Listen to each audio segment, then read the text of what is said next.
Assalomu alaykum, xayrli kech hammaga. Demak, bugungi darsimizni boshlaymiz, efirimizni. Bugungi efirimiz o'tgan safargini davomi desak ham bo'ladi, lekin bugun ko'proq borliq qonunlari haqida, koinot qonunlari haqida gaplashamiz. Chunki mo'jizaga a, yetishimizga buniyam ta'siri bor va hayotimizda o'sha odamlar bilan, yaqinlarimiz bilan munosabatda bu narsaniyam o'z ta'siri bor. Shuning uchun buni har bir inson bilishi kerak. Hayotida o'zgarish qilmoqchi bo'lgan, insonlar bilishi kerak buni. Yeva, siz ham tanishib olsangiz bo'ladi, salomlashib olsangiz bo'ladi, keyin boshlaymiz.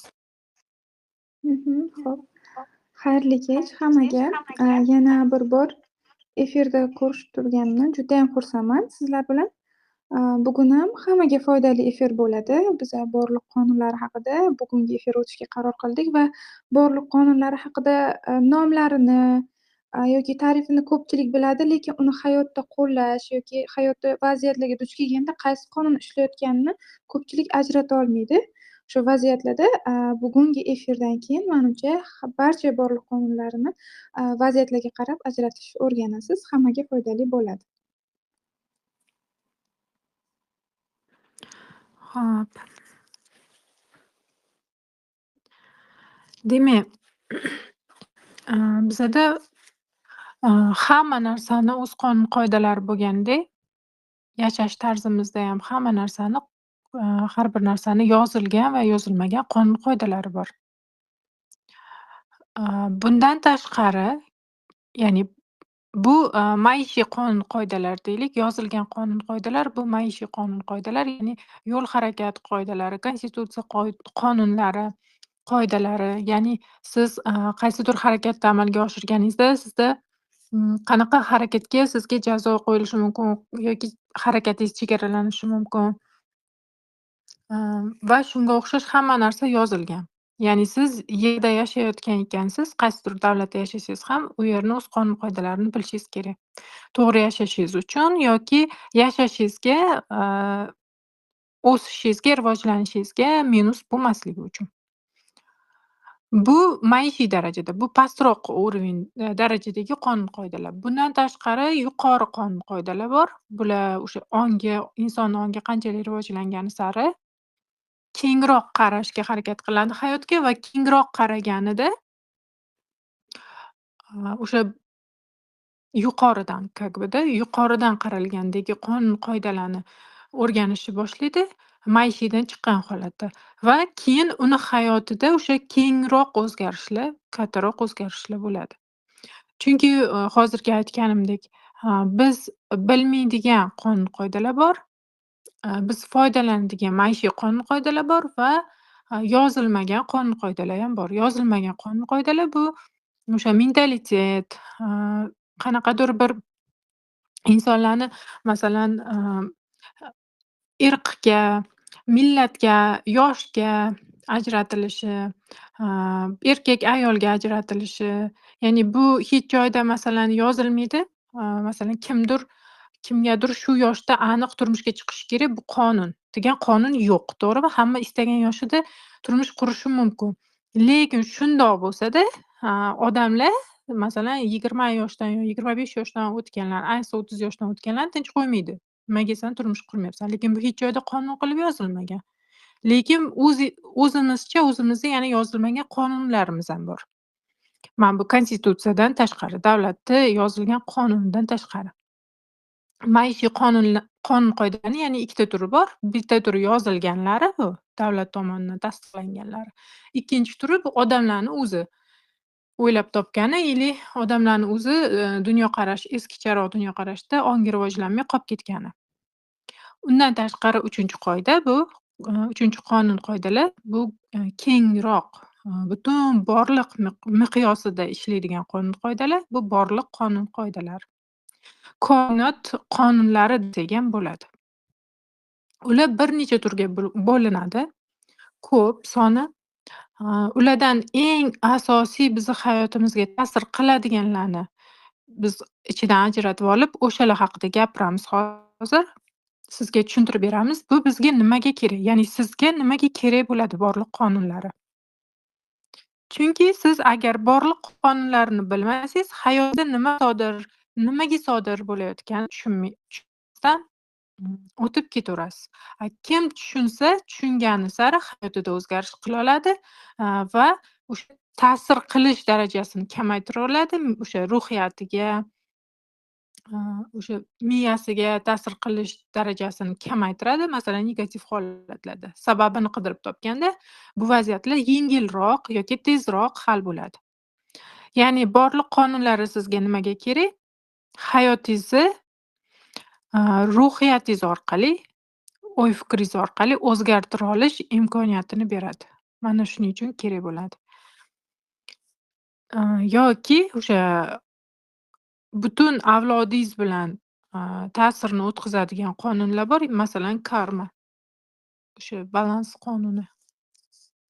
Karma bumerang qonunlari. Bular sizni tushunmasdan, bu qonunlarni siz tushunmasdan harakatlanganingizda, siz buni bilsangiz ham, bilmasangiz hamda, mana qonun qoidani bilmasang deydi, bu degani sani javobgarlikdan ozodsan degani emas deydi. To'g'rimi? Xuddi shunday siz qonunlaringizni bilmasangiz, borliq qonunlarni bilmasangiz, siz javobgarlikdan ozod qilinmaysiz. Baribir qilgan harakatingizga javob berasiz. Siz javob bermasangiz, sizni avlodlaringiz javob beradi. Shuning uchun bu narsalarni bilib olishingiz juda ham muhim. Birinchidan o'zingizni hayotingizni yaxshilash uchun, ikkinchidan o'zingizdan keyingi avlodga bu narsani o'sha tamg'a qilib yoki qarg'ish sifatida o'tkazmasligingiz uchun.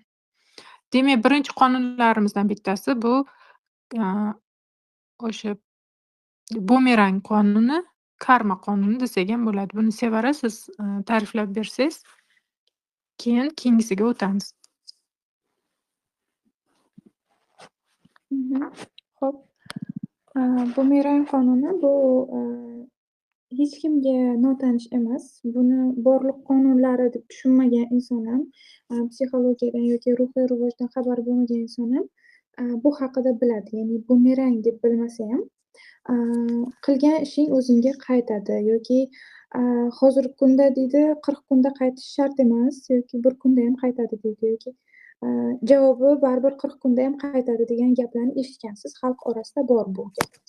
Ya'ni buni insonlar bu hikmat darajasiga chiqqanda, buni natijasini, buni ta'sirini hayotida, tajribasida allaqachon ko'rgan. Ya'ni bunga har bitta inson hayotida isbot bor. Bumerang bu bilasiz shunaqa bor, o'yinchoq bor. Siz havoga otasiz, aylanib o'zingizga qaytib keladi baribir. Shunaqa tuzilgan. Va hayot ham shunaqa. Bumerang qonuni deyiladi yoki karma qonuni deyiladi. Chet elda karma deyiladi. Karma qayta deyiladi. Bizda ko'proq karmani jiddiy shaklda olishadi. Faqat oldingi hayotdan olingan yoki ajdodlar bilan bog'liq holatlarni karma deyiladi. Lekin aslida karma kichkina vaziyatlar uchun ishlatiladi. Ya'ni siz har bitta hozir qilayotgan ishingiz uchun javob berasiz. O'tmishda qilgan ishlaringiz uchun ham javob berib kelyapsiz. O'tmishdagi harakatlaringiz, o'tmishda his qilgan hislaringiz, o'y-fikrlaringiz hammasini natijasini ko'rgansiz yoki hozirgacha ko'rib kelyapsiz. Hozirgi xatti-harakatlaringiz bu keyingi hayotingizga ta'siri bor. Hammasini. Bumerang mana shunaqa. Bumerang qonunida siz qilgan ishlaringiz uchun javob berasiz. Har bitta aytgan gapingiz, har bitta borgan joyingiz, niyatingiz, o'y-fikrlaringiz hammasi energiya shaklida turadi va hech qayerga ketib qolmaydi. Siz kimgadir nisbatan ko'nglingizdan nimadir yomon narsa o'tkazdingizmi, u negativ energiya va uni o'zini bor, og'irligi bor, shakli bor, bizga ko'rinmasin. Gumon qildingizmi, g'iybat qildingizmi, kimgadir nisbatan negativ hissiyot his qildingizmi, u o'zi yaldi. U hech qayerga ketib qolmaydi. Borliqda. Yo'qdan bor, bordan yo'q bo'lib qolmaydi-da. Hamma narsa o'sha o'zini ustida aylanib yuradi. Va siz o'sha ko'nglingizdan o'tkazgan negativ hissiyot borliqqa chiqdimi, qanaqadir holatda u egasiga boradi-da, chiqadi. Masalan, kimgadir nisbatan negativ hissiyot his qildingizmi, u aylanib yurib yana o'zingizga qanaqadir shaklda qaytib keladi baribir. U his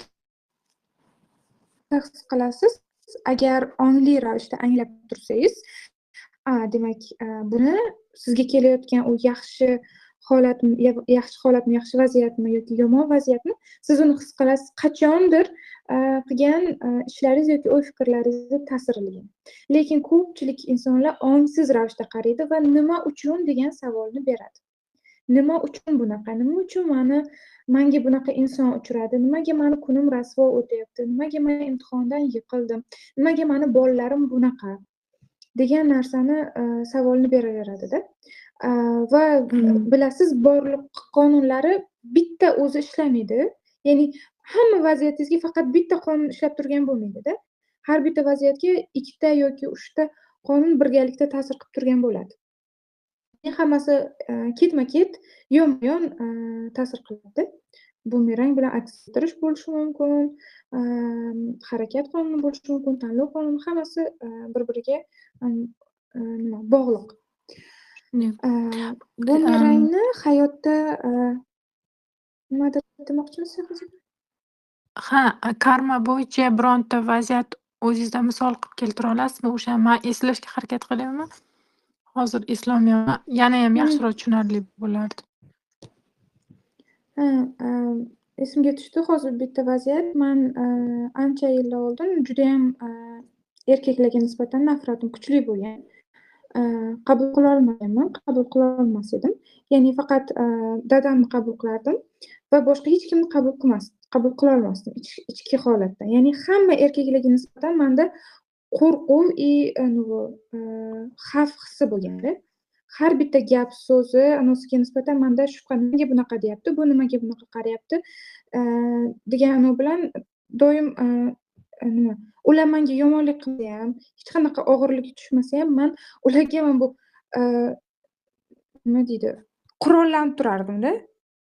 Bu albatta negativ energiya beradi. Men ularni qabul qila olmaganimni ular ham his qiladi va shu darajaga borganki, taksiga o'tirganimda taksichi tushirib yuborgan yo'ldan.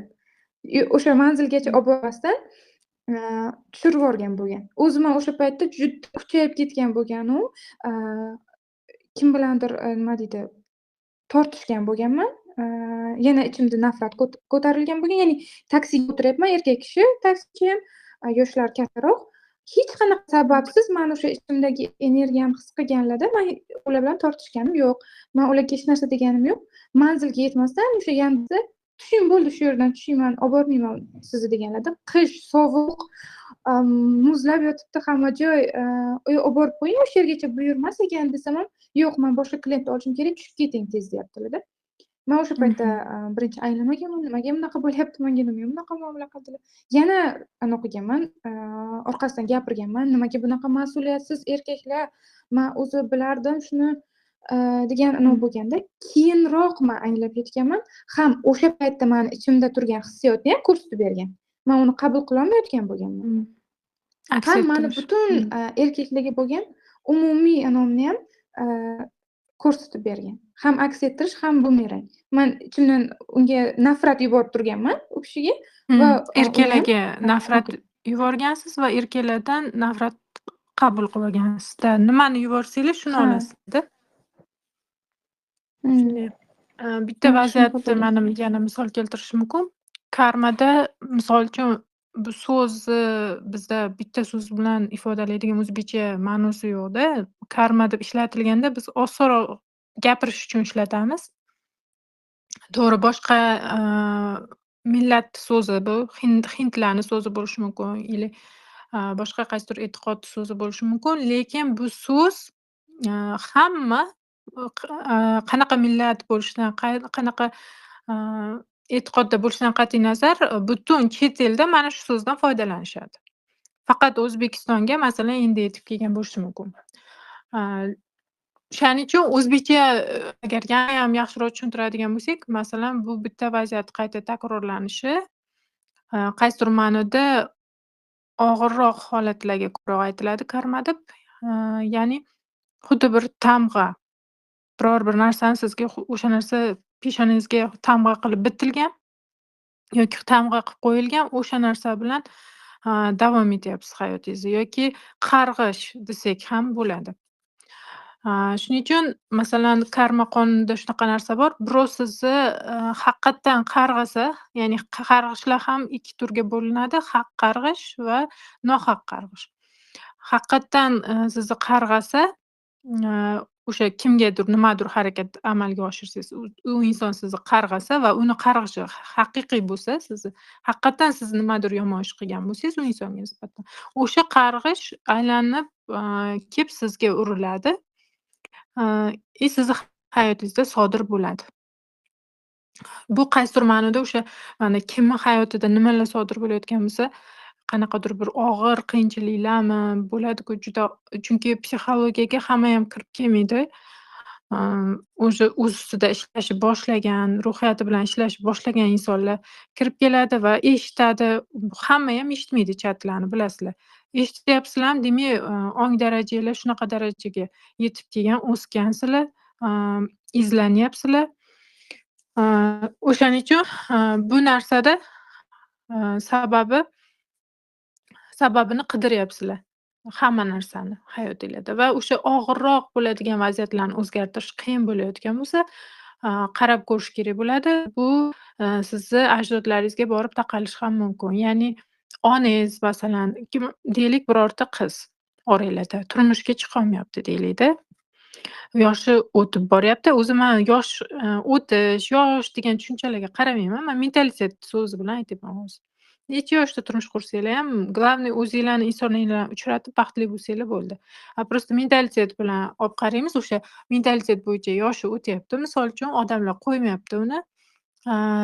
Lekin qarab ko'rsanglar, shu qizni onasi misol uchun bo'lishi mumkin-da. Endi karma tarafdan qarab ko'rasizlar. Bo'lishi mumkin, kimnidir qizini o'sha baxtsiz bo'lishiga sababchi bo'lib qolgan yoki, kimnidir qizini turmushga chiqishi kerak bo'lganda, o'sha sovchilarni qaytargan, nimadir qilib, kimnidir qizini turmushga chiqishini to'sib qo'ygan. Ya'ni turmushga chiqishi kerak bo'lgan qizi, turmushga chiqishini, to'yini buzib yuborgan bo'lishi mumkin. Turmushga chiqa olmay qolib ketgan bo'lishi mumkin o'sha qiz haligachada. O'shaning uchun karma qayta takrorlanib, o'zini farzandida o'tadi va o'zini farzandi ham turmushga chiqolmay o'sha qanchadir vaqtgacha shunaqa yuraveradi. Qachonki o'sha narsani onasi topib, qidirib yechmagunicha yoki qizni o'zi topish kerak bo'ladida, va man, onamni qilgan harakatiga javob berishim shart emas. Bu ularni, harakati. Man boshqa ajdodlarimga javob berishim shart emas. Man boshqa ruhman. Man, anglab yashashga o'tganman. Harakatlarimni nazorat qila olaman deb o'zini hayotiga javobgarlik bo'yniga olsa, ajdodlari uchun javob berish kamayadi nisbatan. Endi o'ziga yarasha gaplari bor, kalit so'zlar bor. Miyamizda o'sha DNKlargacha yechadigan darajada. Bularni man harakat qilaman biron kun, o'sha meditatsiya ko'rinishida berishga. Lekin ungacha ham mana shu so'zlardan foydalanib yechsanglar ham bo'ladi. Undan tashqari balkim o'zinglar bo'lishi mumkin. Qizlar bo'ladi, kibrli, burni tepada bo'ladi. Masalan, kimgadir birorta o'rtog'ini pastroq, уровеньda turmush qurganini ko'rsa, kulib yoki "Man turmush qursam, mani erim mana bunaqa bo'ladi" yoki "Mani to'yim bunaqa bo'ladi" deb, yoki shunga o'xshash, harakatlarni bildirsa ham, agar u ikkinchi insonga yetib borib, uni ko'ngliga tegsa ham, bu qizda ham, keyin, undan ham battarroq holat bo'ladi. Aytgan narsalari ushalmasligi mumkin. Chunki bu joyda kibr chiqadi va kimnidir dilini og'ritayotgan bo'ladi. Xullas, shunaqa har xil sabablari bo'lishi mumkin. Yana bo'lishi mumkin, kimdir, turmush qurgan, deylik, ayol, eri bor deylik. Bizada ko'p shunaqa uchraydi, e'tibor beringlar. Ili bolasi bilan maqtanadi, ili eri borligi bilan maqtanadi. Gap so'zlaridan bilinadi-da.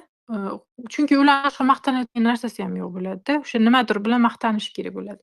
O'shanaqa ayollar ham bor. Bularda shunaqa bo'ladiki, o'sha kimnidir, so'z bilan masalan turmushga chiqmagan yoki ajrashgan ayolga, deylik, yoniga borib gapirsa, uni eri borligi va uni eri yo'qligini bildiruvchi qanaqadir piching so'zlar bo'ladi-ku, bir qistirilib o'tiradigan so'zlar. Ana shunaqa so'zlar ishlatilgan bo'lsa ham, agar ikkinchi shaxsga o'sha ko'ngliga tegsa, shu nimadir sabab bo'ladiki, bu ham keyin eri bilan, ajrashib ketadi yo qattiq janjallar bo'ladi, o'sha darajaga borib qoladi.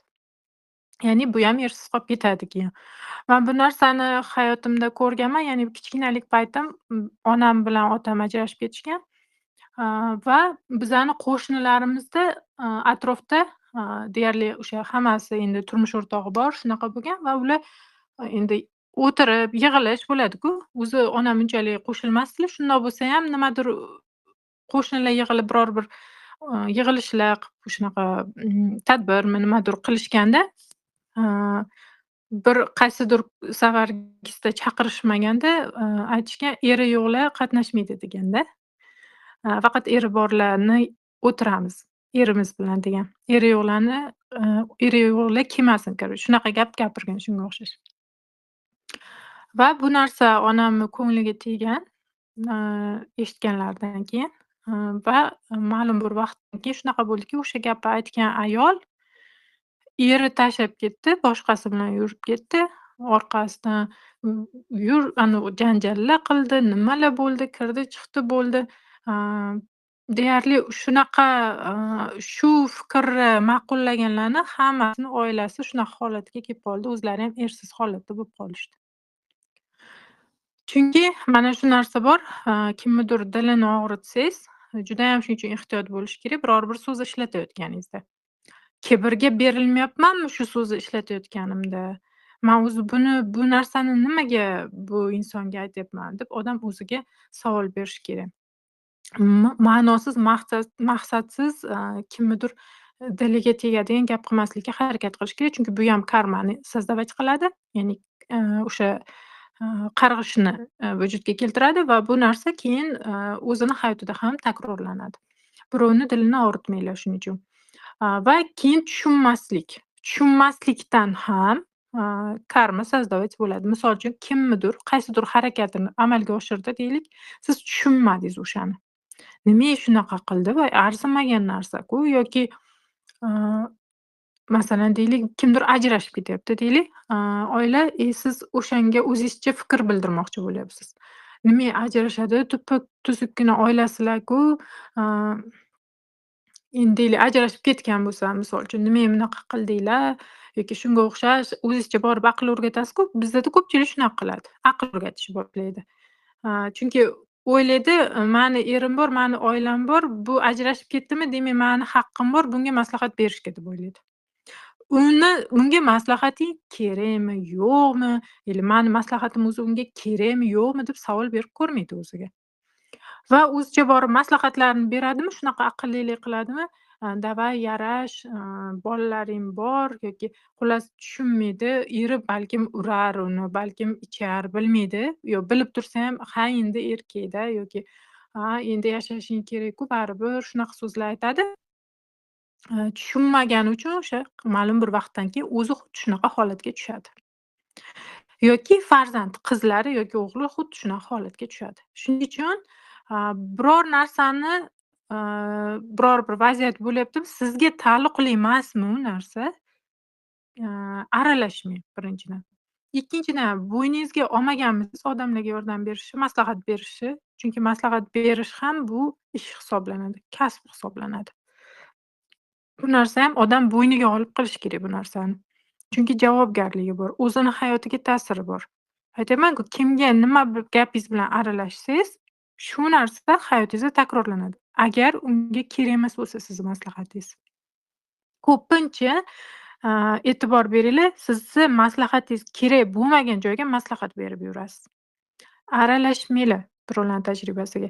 Kim, o'sha birovni hayotiga aralashishni bo'yniga olgan bo'lsa, misol uchun psixologlarmi yoki, o'qiydigan bir, xotinlar bo'ladi, shularmi, yoki mahallada bo'ladi shunaqa o'tiradigan, maslahat beradiganlar, oilalarni yarashtiradiganlar, shularmi?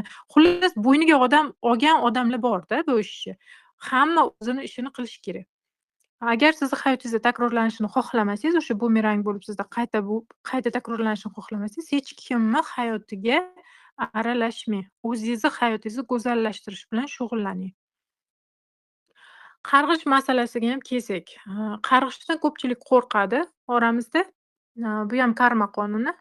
Chunki haqiqatdan haq qarg'ish bo'lsa, xuddi o'sha narsa takrorlanadi deb aytyapman. Bo'ladi haqiqatdan. Lekin nohaq qarg'ishlar ham bor-da. Nohaq qarg'ishlardan qanaqa qilib chiqib ketishimiz mumkin? Ö, Man endi shaxsiy bo'lsa ham aytib o'taman. Bu yerda hech kimni ayblash yo'q. Oilaviy o'zimni holatimdan kelib chiqib gapiraman, tajribamni. Ö, Kimdadir shunaqa qo'rquv bo'lsa, olib tashlasangiz bo'ladi o'zingizga qo'rquv eshitib. Man tarafga hech qanaqa tanqid nimadir bo'lmasin, buni sizlarga tushuntirish uchun ishlatyapman. Demak, manda qanaqa qarg'ish bo'lgan hayotimda, a, deylik, hali turmush qurmasimdan oldin o'sha, qizlar bilasizlar, kichkinaligidan o'sha ulg'ayguncha ko'proq gap eshitib katta bo'ladi, chem o'g'il bolalarga nisbatan. Qizlar o'zi qiz bola bo'lib tug'ilganiga pushaymon bo'lib katta bo'ladi-da, ko'pincha mentalitetda. Va, o'sha har xil so'zlar eshitilib, masalan, birorta bola sizga gapirsa ham deylik, siz unga javob qaytarmagan bo'lsangiz ham, u sizga gapirdimi, bo'ldi, siz aybdorsiz-da, qiz bola. Mana shunaqa bo'lib katta bo'ladi qizlar ko'proq. Har xil, talablar bilan, shartlar bilan. Va shunaqa, har xil endi vaziyatlar bo'lgan, har xil gaplar bo'lgan onamdan shunaqa so'zlar eshitganman. Misol uchun, kichkinalik payti o'sha balog'at paytlarmi shunaqada, 18 yoshlar paytimi bilmayman, eslolmayman aniq. O'sha paytlar aytgan, "Hali sani ham xuddi o'zingga o'xshagan qizing bo'ladi. O'sha payti o'shandan ko'rasan." Xullas shunaqa qarg'aganlar, endi man shuni hozir yumshoqroq qilib aytyapman. Shunaqangi qilib qarg'aganlarki, xuddi man judayam yomon qizman va menga xuddi o'zimga o'xshagan, qiz beriladi. Chunki man onamni o'sha deylik, kuydiryapmanmi ili qanaqa aytiladi bu so'z? Shu harakatlarim uchun-da, как бы shunaqa qarg'alganman. Va o'sha payti qarab turganman. Hop, xuddi o'zimga o'xshagan qizim bo'lsa nima bo'pti deganman. Mayli, bo'laversin deganman. Agar xuddi o'zimga o'xshagan bo'ladigan bo'lsa deganman-da. Ya'ni nohaq bo'layotgan bo'lsa, siz qo'rqmaysiz уже. Ha, nima qilibdi menga o'xshagan bo'lsa? Qarab ko'ring, o'sha sizga qarg'ish berilyaptimi, o'sha aytilayotgan qarg'ishga e'tibor bering. Bizada ko'pincha nima bo'ladi? Voy, mani onam qarg'adi, voy menga ham endi shunaqa bo'lsa-chi, nima shunaqa bo'ladi deb o'ylab ko'rmaydi. Va o'sha paytda ham bilmayman, shu kallam ishlagandurki, qarab ko'rganman. Xo'p, nima qilibdi shunaqa o'zimga o'xshagan qiz bo'lsa, mayli, xo'p deyman deganman. Bo'lsin deganman. Lekin, nimagadir shunaqa ichki hissiyot bo'lgan, mani o'g'lim bo'ladi deganman. Mani 2 ta o'g'lim bo'ladi deganman. Mani qizim bo'lmaydi deganman nimagadir o'sha payt.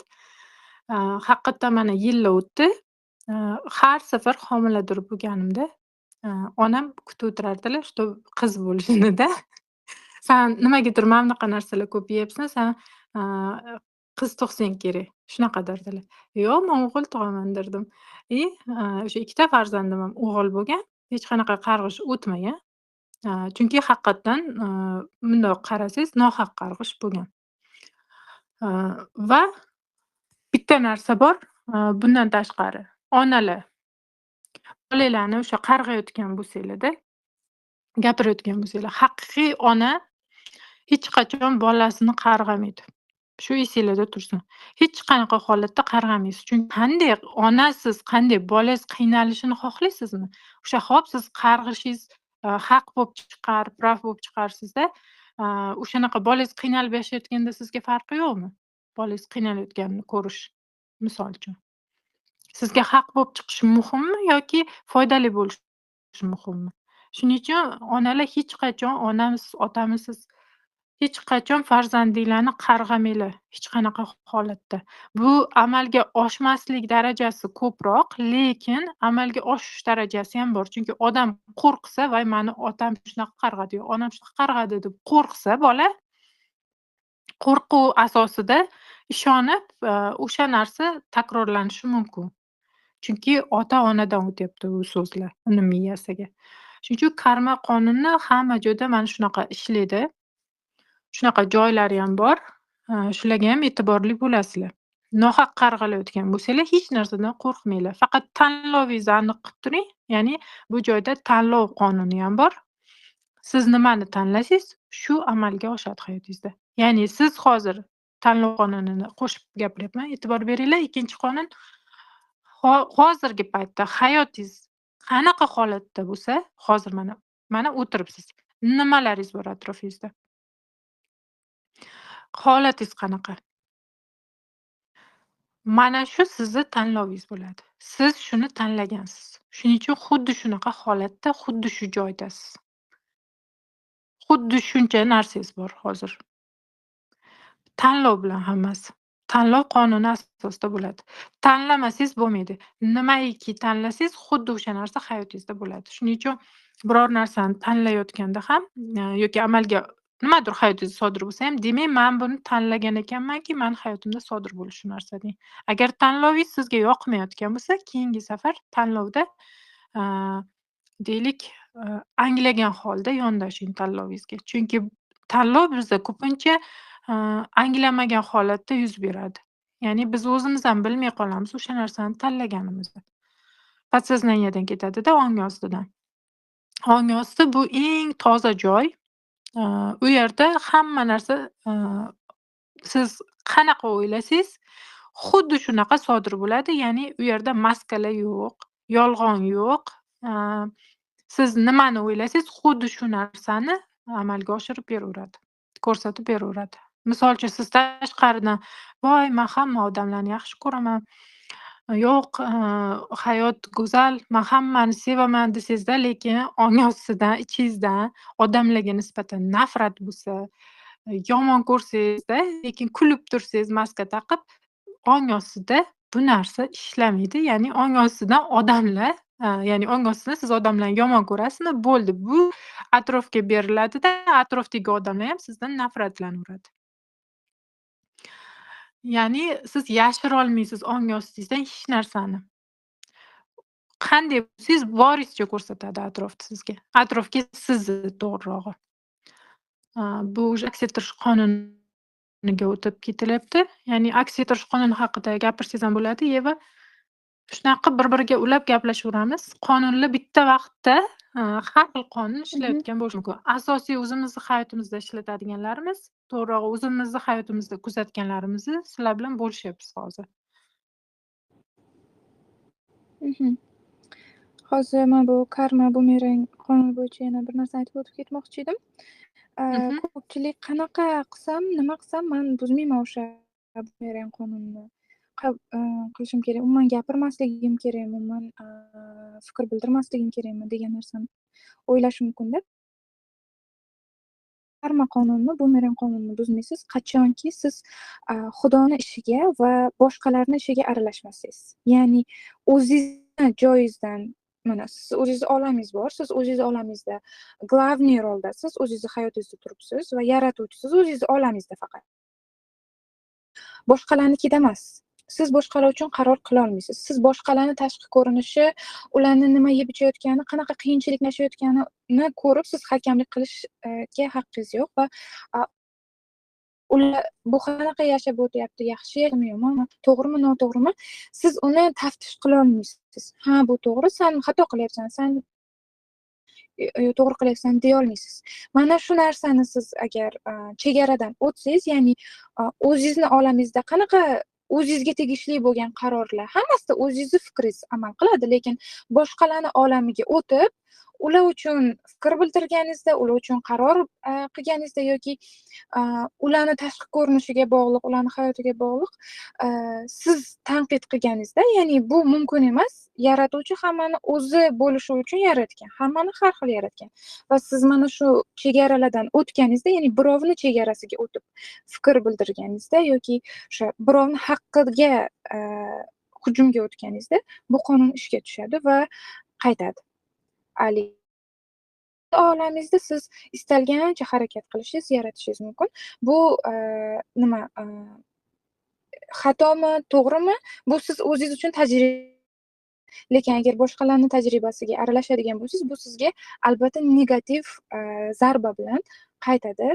Mana shuni hisobga olishingiz kerak. Keyin endigi aks ettirish qonuni bu juda ham muhim qonun. Hamma biladi bu haqida. Oyna, aks ettirish qonunini yaxshi tushunishingiz uchun oynani tasavvur qilsangiz bo'ladi. oynaga qaraganingizda foydasi yo'q, yashirganingizda baribir nima bo'lsa o'shani ko'rsatadi. Qanaqa kiyingan bo'lsangiz o'shani ko'rsatadi. Va siz o'zingizni qanaqa ko'rsangiz, o'sha narsa bo'ladi. Xuddi shunaqa bu hayot ham mana shu oyna sifatida tasavvur qilsangiz bo'ladi. Faqat oynaga siz qaysi tarafdan qarashingizga bog'liq. Aks ettirish qonunining nozik jihati mana shunda. Siz oynaga to'g'ridan turib qarasangiz, to'g'ri ko'rsatadi. Sizni yonboshdan turib qarasangiz, yonboshdan ko'rsatadi. Agar o'tirib qarasangiz, o'tirgan holatingizda ko'rsatadi. Hayot shunaqa. Sizni har tomoningizni ko'rsatib beradi. Va bu ba'zilar aytadi, masalan, "Men unaqa emasman-ku, nimaga meni ko'rsatib aks ettirishi mumkin? Nimamni aks ettirishi mumkin?" deyishi mumkin-da. Deylik, misol uchun, qanaqa desam, xasis inson kimdir sizga xasislik qilyapti, deylik, boshlig'ingiz bo'lishi mumkin, ishxonadagi boshlig'ingiz sizga xasislik qilyapti-da. Siz o'zingiz xasis emasman-ku, nimaga men hech kim haqqini bunaqa xasislik qilib olmayman yoki hech kimga bunaqa anavlik qilmayman, qitmirlik qilmayman. Nimaga menga bunaqa odam uchrayapti deb qilishingiz mumkin. Bunda o'sha siz tashqarida unaqa ko'rmaganingiz bilan, lekin ichkarida o'zingiz yopib tashlagan bo'lishingiz mumkin mana shu narsani. Ya'ni bu aks ettirish sizni hamma tomonlama aks ettiradi.